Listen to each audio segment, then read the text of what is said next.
to alleviate pressure, I try and think about not what could happen, but what you can make happen. And I think that distinction is quite important. And I think that when you kind of flick that switch in your head, actually you kind of alleviate the pressure because you just do the best you can do. You follow the framework that's in front of you, and as long as well, I'm kind of confident that I will make mistakes, as most people do, and as long as you kind of learn and bounce back and kind of follow the framework, you're cooking with gas. So yeah, no pressure.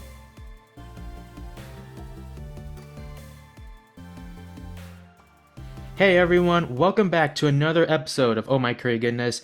My name is Hamza Islam. On each episode of the podcast, I talk to Gen Zers across different industries about their story and the experiences that have shaped them into who they are today. I created Oh My Curry Goodness because I want to talk to my guests and get to know them as humanely as possible. Hope that's a word that I pronounce right. Because while it's so easy to talk about the destinations that people have reached or the work that people are doing, it's even more important to talk about the person because we are all human beings with unique stories and have experienced good or have had good and bad experiences that have shaped us into who we are today. And so I hope you guys as listeners join me in not only taking lessons that can help us in our personal life.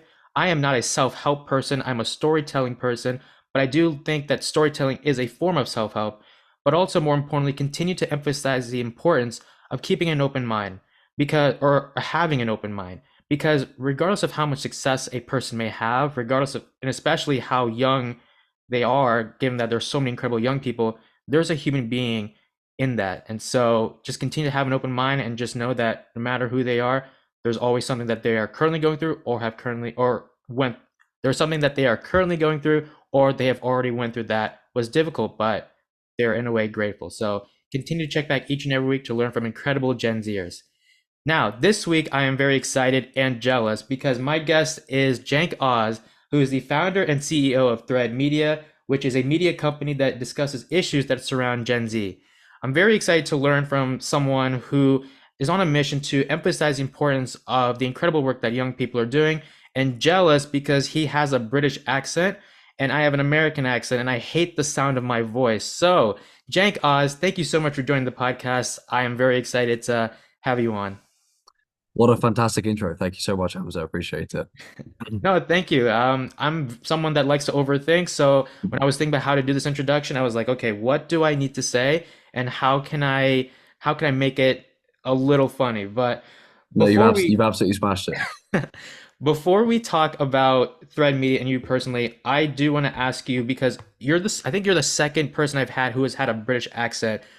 I think from an American standpoint, hearing you talk, I feel like we could talk about curry for 1 hour and it'll be the most productive conversation I've had.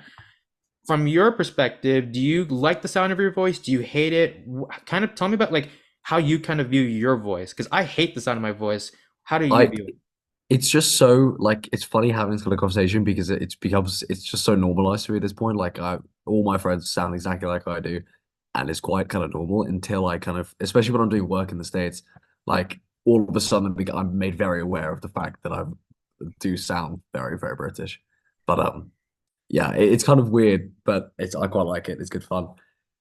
But It's it's a good conversation starter when you're in the States as well.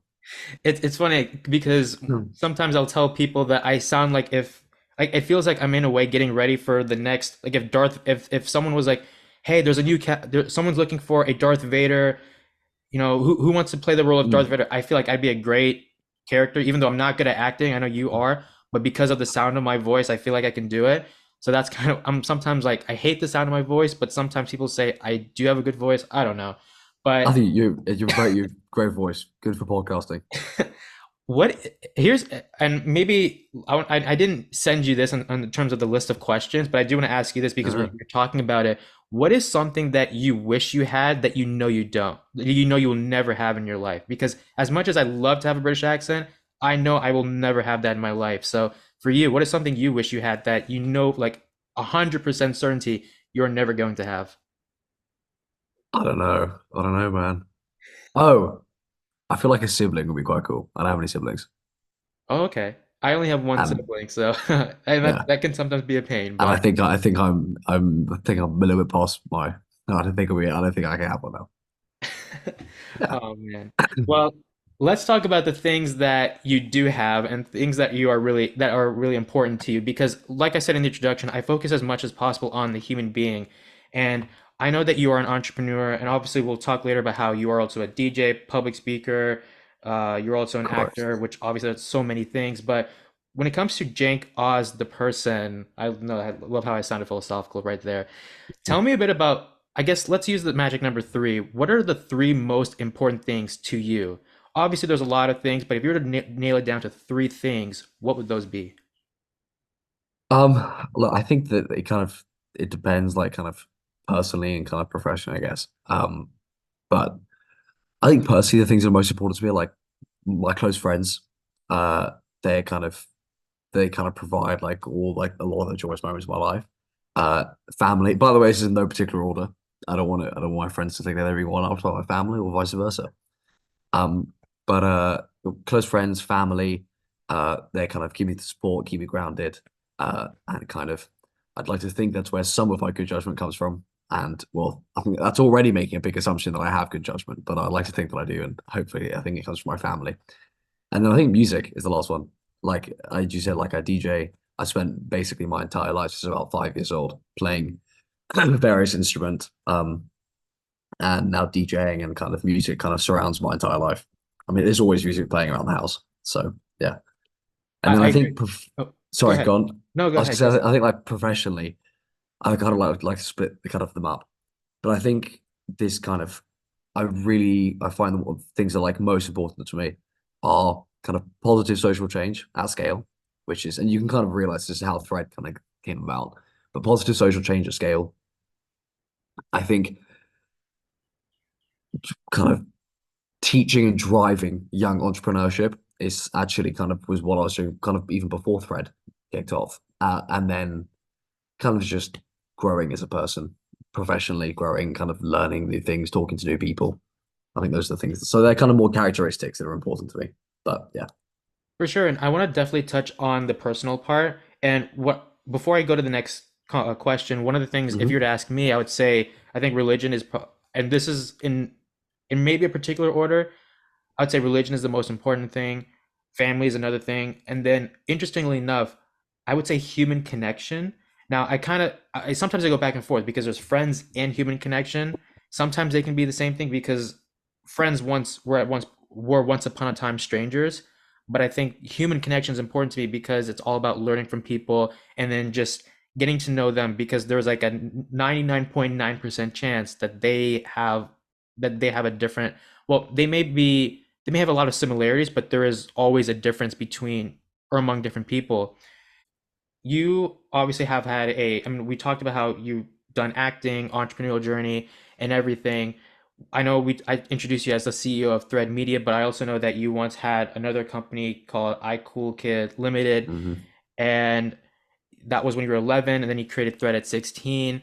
I want to know when you are kind of talking about what it means to represent what it means to be someone of the Gen Z generation with all the incredible things that you have done, and then highlighting the important topics, especially when it comes to social change, climate change, mental health, all this stuff. Is there any pressure when it comes to representing the Gen Z generation? Because even though you are one of many people, it's not like there's one person of the Gen Z generation. The fact is that you still want to be able to put a positive image.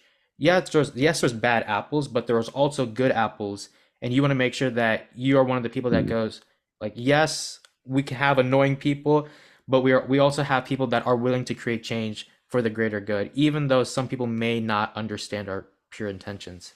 I mean, no, yeah, I think first you're so right. But to answer your question, no, I don't really feel kind of any pressure about that. And there's fantastic Gen Zers, and I find new and amazing people who are my age like every day. So that's by no means a pressure that I think. And I kind of to alleviate pressure, I try to think about not what could happen, but what you can make happen. And I think that distinction is quite important. And I think that when you kind of flick that switch in your head, actually you kind of alleviate the pressure because you just do the best that you can do. You follow the framework that's in front of you. And as long as I'm kind of confident that I will make mistakes, as most people do. And as long as you kind of learn and bounce back and kind of follow the framework, you're cooking with gas. So yeah, no pressure. you mentioned something about the idea of making mistakes, and I know that's something that not we it's one of those things where we know we will commit them, but we don't want to commit them. And I think Mm. that's just one of those things where it comes with what you're passionate about. Now, one of my favorite questions, and it's a question I'll ask later on when it comes to Thread Media, but especially when it revolves around activism, because I know with Thread Media, you've talked about various issues, and I got a chance to check the website actually before you came on. What are some of the things, especially when it comes to being involved in activism and speaking out about certain issues, what is something that you are at peace with? And I mean, when I mean peace, it's one of those things where it's like, I don't like that this happens, but I understand that it happens. And I understand that it comes with the job in some way. So, for example, when it comes to podcasting, I'm at peace at knowing that I am not the greatest podcaster in the world. I'm at peace at knowing that I will stutter or I will have a bad question or a bad whatever, like I will have a bad interview experience, but I understand that it comes with the job at times. For you, when it comes to like activism in particular, what are some things where you're like, I don't like this, I don't like about this, but I understand that it exists, if that makes There's sense. no, it completely makes sense. There's a couple ones where with activism, it's just like not great. I think one of them, and this is we're seeing this so much as of recently, is balancing. These are kind of all linked, but I'm going to try and go through them separately. So the first one's gonna be like balancing, kind of finding a balance between like your brand and especially when your Instagram is so kind of well, mine used to be a lot more like activism focused. Now it's much more like young entrepreneurial and consultancy and stuff like that. But drawing this balance between like your business and in some cases your activist life, your young entrepreneurship, and then just like hang out with your friends and not really know how to brand yourself and kind of how the public view you, trying to kind of draw that balance.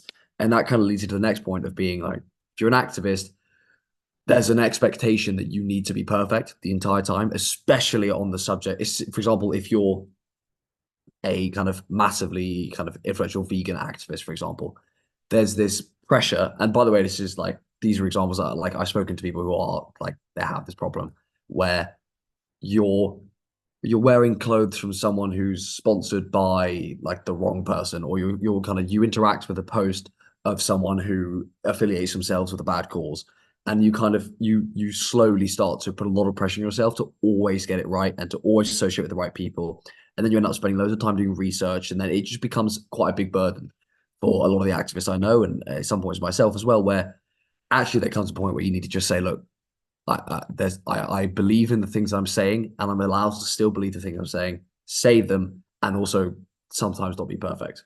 Like that's kind of just kind of the way of life. So I think that a lot of activists I know really struggle with this kind of overarching burden and pressure to be always be kind of 100% perfect, and it gets to the point where a lot of them just kind of stop posting because anything they post, they'll kind of people will find a way to be like, oh no, you can't post that, or you affiliated with this person, or you kind of associated with this company which does this, this, and this. So that's kind of one of the negatives. It's one of those things where it goes back to like we don't know what a person thinks because everyone's intention is good, but we don't know that because we only see the outside, but we don't see what's inside. And unless we have the technology to do that, actually, no, I don't think we need that technology. I don't want people to think like, what kind of curry am I thinking of eating for lunch? But it's I get where you're saying, which is that you have like your intentions for one thing, but then people see it as something else. And it's like if only people understood that we're not trying to cause any sort of unnecessary attention. It's we're doing this because there's something that's really important to talk about. But I don't know. Do you feel like you talked about how you've seen a lot of activists struggle with that? Do you feel like was that ever an issue for you, or was there a point in time where you realized like, oh, what I'm currently witnessing is bad. Let me try to find a way to fix this so that I don't have to deal with this issue.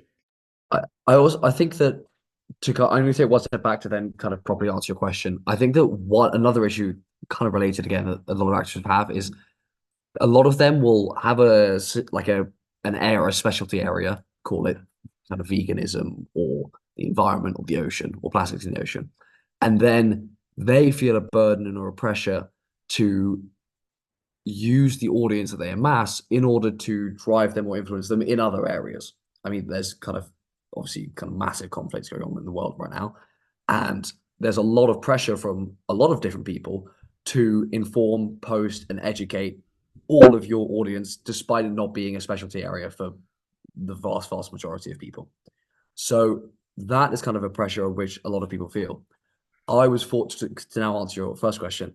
I was fortunately able to, I kind of don't really get that kind of pressure because Thread talks about everything. So I don't really have and within activism, I don't really have a specialty area. And a lot of my Instagram is based purely on young entrepreneurship and kind of the consulting work that I do and the speaking events and the DJing actually now as well. So I've been able to avoid a lot of the pressures about talking about things that I'm not necessarily kind of super aware or not aware, that I'm not necessarily super educated on, or not isn't a specialty area of mine, because Thread, which kind of operates under me, is able to talk about everything in a, I'd like to think, highly educated manner. I want to transition into not necessarily your DJing career, but I know that's one part of you. You're Yeah, go someone for it. that, I mean, obviously one of your passions is public speaking. Obviously, you're not afraid about speaking up. You're not afraid to speak out about different issues. And when I was getting to know a little bit about you, I was thinking to myself, one of the things that one of the things that I struggle with, I'm one of those people that I love talking to people, but it's more like I have to rather than I want to, where it's like, if you need me to talk to someone for a reason, I will do it. But if it's like, I want you to talk to a person. Like if it's like like hanging out with a friend, I'm nervous. But if it's like a podcast, I'm not that nervous. The reason why I say that is I love public speaking, but part of me sometimes is afraid to like put myself out there out of fear and concern or about failure or rejection. But Mhm. learning about you, I saw that you were big into public speaking, activist, DJing, acting from especially like a very young age. And I want to know, even though like you're no longer like a baby, if we can call it that way. Tell me a bit about where's the willingness to where does the willingness to put yourself out there coming from? Because I've always thought that there are certain experiences that maybe not be as big as activism. You can still learn from them and you can apply them into like your personal life. But for you, where did I guess the just the willingness to just be like, I'm gonna literally do this because I feel like there's an issue happening. And even though there are a lot of voices out there, I want to be one of the voices. Sure, it might be a scary experience, but I'm willing to embrace those scary experiences. Well, it was a kind of combination of a couple of things. So initially, as you've kind of mentioned earlier, I started like a really small website when I was 11, um, called iCoolKid, and that was initially just cool stuff to do in London for kids because that didn't really exist in at least of what my friends knew, it didn't exist. So that was initially how the website came about, and it was just cool stuff to do. That started to gain a little bit of traction, and we kind of did that for a couple of years. And as I was getting older, the content was getting more mature. We started talking about stuff as opposed to events. We started talking about more general kind of issues and stuff like that, and how you can and events related to those issues, like protests and stuff like that, and marches and whatnot. Then COVID kicked off, and then around July, kind of 2020-ish, was when the BLM movement really started to amplify after the murder of George Floyd. So that then kind of all of a sudden I was like, at this point, I had a couple thousand followers on Instagram. I had a bunch of people coming to the website, like Cool Kid, and I thought, I'm able to. I'm fortunate enough to have a position where I have a small platform on my Instagram and a small website. People are starting with no followers and no website, and they're making huge differences in the world. If I'm able to start this 100-meter race 10 meters in front, then I should take this opportunity. And then we completely kind of got rid of iCoolKid. We rebuilt the website, refocused it, renamed it, changed everything about it to make it Thread, as it is today, thread.com. And that was when it became a 100% social change focused website. And I wanted to inform, impact, and inspire lots of like-minded people about Thread. And initially, kind of the idea was that I don't think that any one person is going to change the world. I still don't think so. But I think that if you really want to see global change, the way to do that is by inspiring people to make their local area better. And if you can make local area better, if you can create local change on a global scale, you can create global change. So that was kind of the idea behind Thread originally. And then from that, we had this kind of bottom up approach where we would kind of hopefully inspire just everyday people reading the website. Then the consulting branch kind of took out of that. So that's what Thread Media is. And then Thread Media kind of operates on a top-down approach. So we kind of go straight to companies, we talk about social change with them, and we help them connect with Gen Z. So we typically talk to companies who are much more, don't want to say out of touch, I think it's probably a bit harsh, but who were more successful with older generations and less successful with young people. And then we kind of bridge the gap to them. So that's how kind of Thread came about. I got a little bit sidetracked. I can't remember what the question was exactly. Oh no, I was first of all, that I really do appreciate for talking about how Thread came about. I think the original question was, where did the willingness to put yourself out came Oh, from? That's what I was, yeah. yeah. So yeah, it was partly because I already had a platform, so it kind of felt a bit easier. Also, I actually used to be a really, really shy kid, and then I like started doing a bunch of acting and stuff like that, which I really, really enjoyed. And then after kind of doing like going to a couple of acting schools and stuff like that, and doing a couple of theater performances, I realized I was like, oh, my shyness is slowly kind of going away. I started to instill this kind of sense of confidence. And then also what I found super useful, I didn't realize it at the time, but looking back, I think it's an invaluable piece of my life, was the amount of auditions that I went to and I got rejected by. It's kind of like free rejection therapy. So by the time that if you did 100 auditions and all of them said no, you're 100 no's closer to a yes. And I kind of just had that mentality of like, you keep on getting those and you keep on kind of just going back at it. Cause at the end of the day, it's not your fault. I mean, it could have been, but you may not be the right look or the right kind of style of person they want. So you give the input you can, and then once you've given the input, the output is out of your control. So that was kind of the mentality I had, and that was kind of just years and years of free rejection therapy. So at this point, I kind of started to do public speaking, and then both the acting kind of confidence and the kind of vocal techniques they teach you and like just the general speaking ability combined with the kind of relentless rejection of auditioning kind of every week for different TV shows, movies, theaters, whatever. That kind of combination kind of worked in my advantage to become quite a good public speaker, I think. I hope. The part when you were talking about how you were shy, that was something I did not know about, because when Yeah. I was getting to hear you, or when I hear you talk, I go, "Oh, this seems like a guy that really is not afraid of public speaking. There's no sense of social anxiety. I sometimes struggle with that." So that was really interesting. And it's weird because in the United States, well, I mean, I'm sure any parts of the world, but I've interacted with people who are communication majors. And I used to think that if you're a communication major, that means you love talking to people. And then I've had maybe one or two people that said just because you're a communication major doesn't necessarily mean that you're a very social, outgoing kind of person. Mm. It's definitely a journey. Now, in that case, going from who was once shy to now talking about certain issues and loves public speaking, on a scale of 1 to 10, 1 meaning like you are scared as crap of talking to people, 10 being you can talk to anybody without fear, what would you say, how would you rate yourself on the social, outgoing, talkative level? That's a terrible name for a scale, but where would you kind of rank yourself? Because I'm more of like a 6.5, where it's like I'm kind of scared, but I love talking. But I think lately I'm willing to embrace the rejection part, but not yet. So for you, where do you kind of scale yourself? I'm trying to think of an example where I feel uncomfortable. I only ever really feel uncomfortable talking like on a public speaking kind of level if I feel uneducated about what I'm talking about or if I don't really know what I'm saying. So then that would make me a little bit more nervous and a little bit more hesitant. You can see that there's actually a drop of quality of the public speaking when you know the material less well, and you don't understand what you're saying particularly well. But other than that, I don't think I can't really think of any time where I'd be kind of nervous. I don't think, yeah, I don't think I really get super nervous anymore. I've kind of changed the kind of narrative to kind of start thinking nervousness as excitement. So I kind of flipped that switch in my head, which was I can't remember who said that now. So that's not an original idea. It's someone's, but it's a great one. Yeah, that's a great answer. I think that's something that a lot of people would agree on, which is like maybe they do love talking to people, but especially if you don't know much about the subject, then it can be difficult.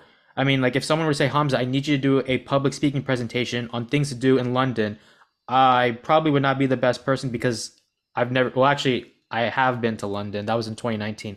but I think you would know more about this than I do. If someone were to Mhm. say, let's talk about Columbus, Ohio, where I'm from, then I think if Then you I'd were to give that, struggle. Yeah. yeah, you would struggle, but where I would be like, yeah, we have the greatest soccer team in the world. That's me being biased. But Oh, that is an absurd comment to make to a British person. That's absolutely outrageous. are you a big soccer fan or? Well, I'm originally Turkish, so I support a Turkish team called Galatasaray. Okay. But Oh my God. English team is Arsenal.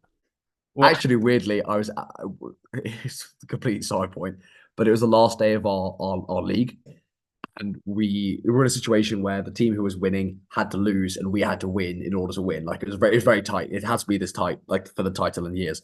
Anyhow, we lost. Unfortunately, we came second in the league, and by pure coincidence, I went out like just to see some friends last night, and the entirety of the team, like staff, players, manager, like everyone came to the same place where I was, just like at a bar near my house.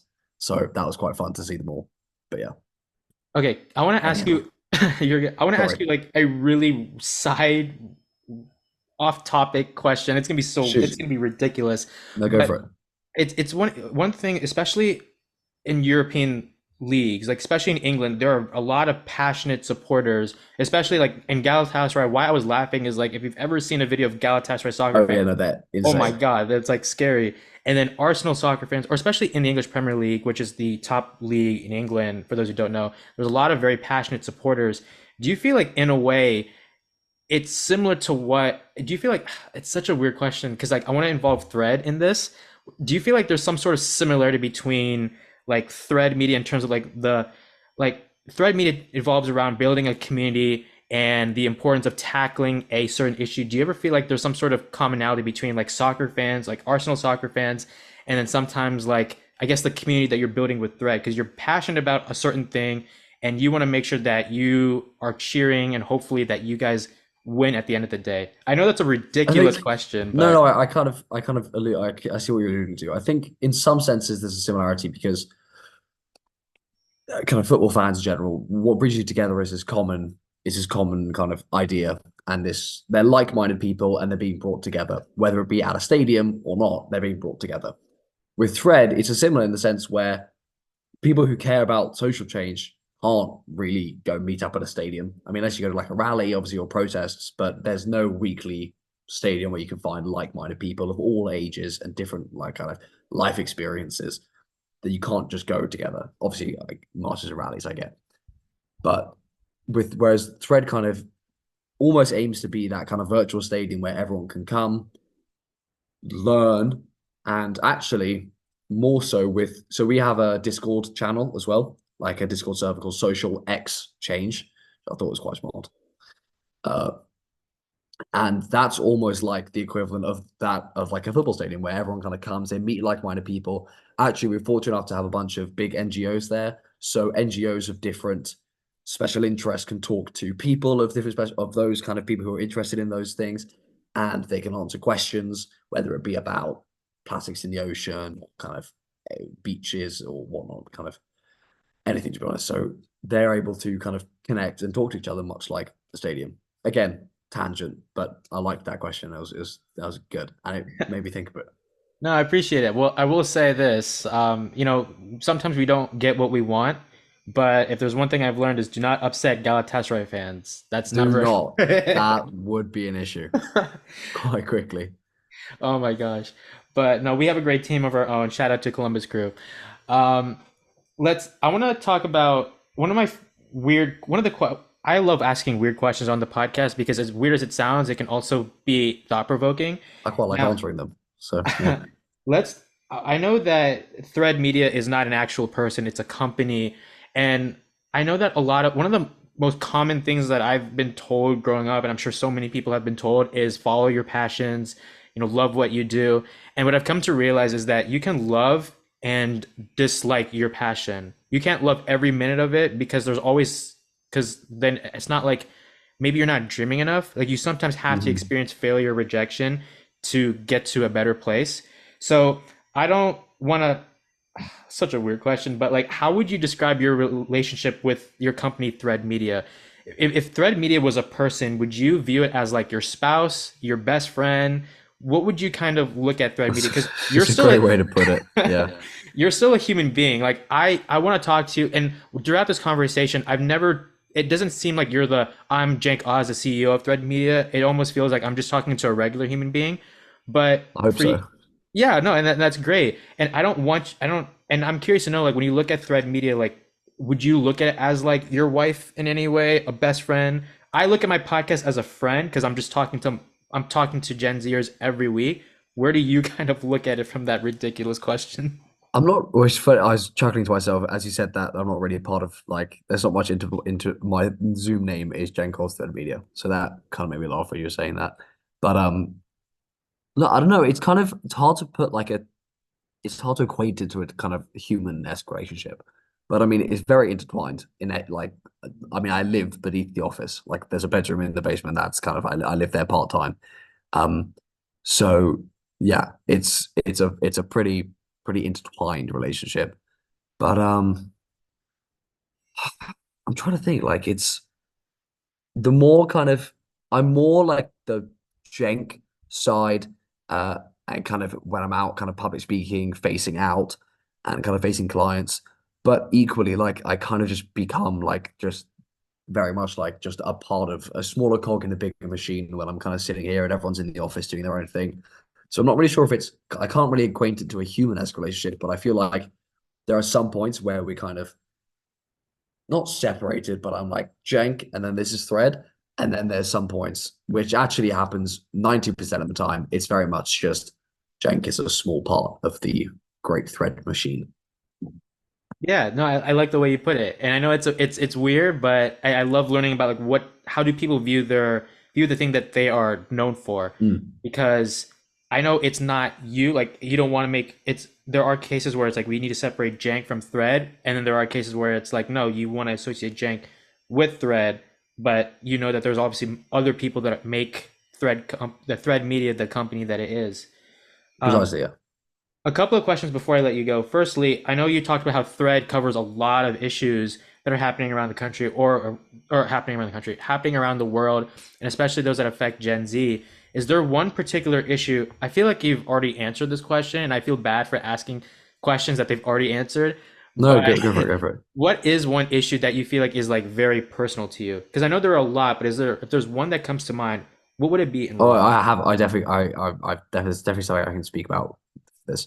So I find that having just come out of education, because I'm 19, so I've only just finished high school, what you would call high school, I guess. I find that the issues within the education system are really kind of quite important to me. And when I say that, I kind of mean that, I mean, look, the education system is really built to prepare you for the world of work. And what's happened is if you ask your grandma their syllabus and what they learn, at least in the UK, and I assume, correct me if I'm wrong, but there's something similar in the US. If you ask your grandma kind of what she learned, it would be very, very similar. And the topics would be similar, and it's the same sciences and the same kind of social sciences and the same everything. The languages, the humanities, they're all the same kind of group of subjects. And that worked really well when it was put in place. Whereas now we've seen, especially since COVID, but the wheels were in motion beforehand, but especially since COVID, the world of gig and the creator economy has completely taken off on like an unprecedented scale. So now what we're seeing is that the syllabus, the education syllabus hasn't changed in 60 years. And what it's preparing us for has flipped head to toe in the last 4 years. So all of a sudden we have this huge divide where we're taught a bunch of really interesting stuff, which is really only useful at the end of the day. You only really need to go to uni if you're like going into law or medicine or something where you actually like do need to know your stuff really well and taught by a professor. But like nowadays, if you're kind of going to do like I don't try, I don't want to offend anyone with a specific degree, so I have to be very careful here. But there's so many jobs where you can get as much out of it by going straight from school or even straight after what we would call GCSEs. So I'm not sure kind of when you'd be in grade 10, I guess the year you turn 16. After that point, you can join straight into like a degree apprenticeship where you do an apprenticeship for a couple of years and you get a degree with it. And you kind of you learn as you go, or you go straight into an internship, or I mean, if you can, straight into like a full-time job. Because years of experience are far, far greater than the years that of school that we would have now because of this divide that's happening. You're not really taught how to like hustle anymore, and you need a lot of people need that kind of hustle when they're kind of in the gig economy or in the creator economy. So that is one of the things that really is quite annoying. Yeah.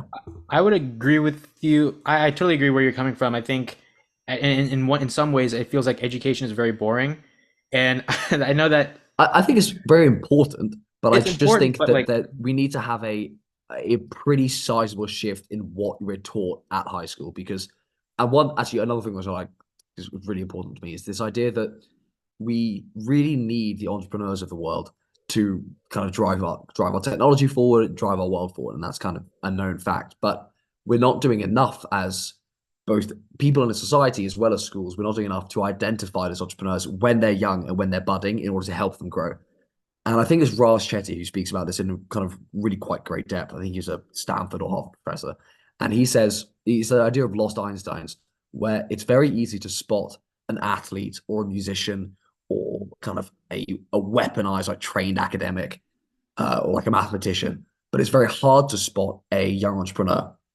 And the issue is that a lot of them, we're probably losing like 99% of the best ideas because only 1% have the execution to pull it off.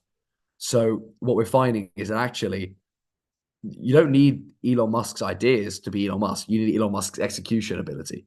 So basically, I think that that's another issue I think that we need to tackle a lot better is finding these lost Einsteins and helping them kind of flourish almost and allowing them and giving them the foundations and giving them the skills and the tools and the resources available to create these companies and drive these ideas forward, not teach them geography. hmm. Again, no offense to the geography students. What I will say is one of the reasons why I sometimes feel like it can be boring because there's not maybe some of the classes that I kind of experienced growing up, it was just very like non-interactive. Whereas now lately in college, some of the classes I'm taking, some it's interesting, like some of the classes that I'm not majored in or studying, I kind of enjoy them because it's so interactive. It's like everyone's getting involved. But one thing I wish schools would teach us, which is a bit weird, which is maybe the concept of failure, because people talk so much about succeeding or getting an A, and sometimes it feels like we have to we want to learn the subject not because of the matter, but because of the grade. And if you do bad on an exam, where it's like, well, that's probably why it's probably because you didn't study enough or you weren't paying attention enough. And I think maybe there's a more underlying meaning, and we don't know how to deal with failure. And so sometimes I feel like maybe growing up, there were a lot of classes, no, not sometimes, there were a lot of classes I took, and I don't know if this is how you felt, Jenk, where I learned the material for the grade, but if you were to ask me what I learned from that class 5 years later, I probably Nothing, won't be yeah. able to tell you because I focused so much on getting the best grade possible instead of having the best experience possible, if that makes Yeah. sense.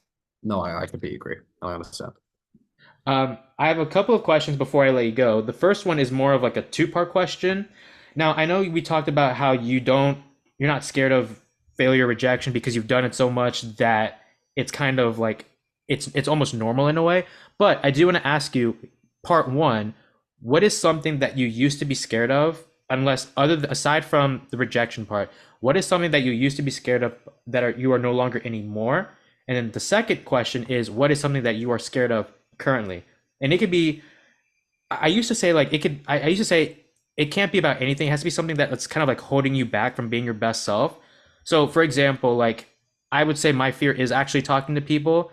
And I feel like once I overcome that fear, then I think that I'm going to be more willing to learn from people and embrace the rejection part. So what is something that you feel like what is something that you used to be scared of that you're no longer scared of anymore? And then secondly, yeah, what is something that you are scared of now? This is more like a personal development kind of Yeah, no, of question. course. Yeah. I think I was talking about public speaking, but so I'm not going to kind of harp on about that. So I'm not scared of that anymore. I think I used to be quite scared of asking like high senior level people who I like really admired for advice. And I used to have the logic that I'm super young and inexperienced, they would never give me advice. But actually, when you do it, you realize you're the most likely people they'll give advice to. is the young, inexperienced people who actually benefit the most and value what they say the most. Those are the people who get you kind of, those are the people who are going to get the most advice. So I wish I'd asked for more advice when I was younger and less experienced, because the older you get and the more experience you get, I find the less quality, the less people, the less willing sometimes people are to help you. And actually, I testify my age, I testify, a testament some of like Thread success actually to the age I started it, where because people were so willing to help me, that actually I was able to kind of garner lots of good advice very quickly. And I think something I'm still scared to do, well, I'm not actually scared, but something I could improve a lot, is starting to take more risks, like long run, starting to kind of try something and just see kind of what happens. Not really, and I say that I'm more like a long run way, and kind of like let's start doing this. Let's serve this as a product on the consulting side, or let's change the way we do this about like our Instagram, or let's try and change this about Thread. So that's kind of something I need to get better at, because I find that I sometimes get quite stuck in our ways, and we get a bit repetitive, and then we kind of lose, we start to drop off a bit where the viewership or whatever it happens to be. And then I want to start taking risks again and getting kind of fired up. But yeah. My last question is maybe a signature question that I've been thinking of, but one of the things that I talked about in the beginning, how I want to talk about what it's like to be a human being and talk about more about the journey rather than the destination or everything that comes with it. Even though that you've obviously had success with Thread Media and the other parts, DJing, public speaking, the other components of you, what would you say is what would you say right now, currently, what do you think is the hardest thing about being Jenk, like right now? Because yes, we see the success, but even though you have a lot of success, there are still challenges that you go through. So what would you say is the hardest part about being you right now?